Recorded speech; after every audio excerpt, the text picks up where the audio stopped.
এত লোকজন, আমি ভাবছিলাম যে না জানি কি দেখি, না জানি কি দেখি। আমার কাছে মনে হইতেছে আমি দ্বিতীয় কক্সবাজারে আসছি। সত্যি সত্যি প্রচুর লোকজন। হ্যাঁ, আমি চিন্তাই করতে পারি না যে এত লোকজন আছে এইখানে।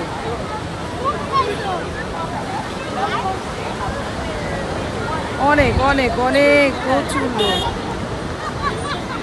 এই লোক তো, এটা তো আমার লোক, এটা আমার লোক। প্রচুর লোক বলতে আমি বুঝাইছি অনেক লোক হয়েছে, অনেক অনেক। এই যে অনেক লোক, একদম মনে হইতেছে যেন আমি কক্সবাজারে আসছি। ও কক্সবাজারের মতোই সবাই এখনো গোসল করতেছে।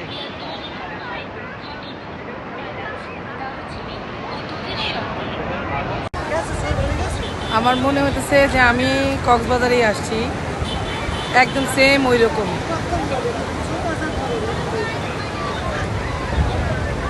এখন প্রায় বিকাল হয়ে আসছে, কিন্তু বিকেলবেলা তারপরও প্রচুর লোকজন গোসল করতেছে।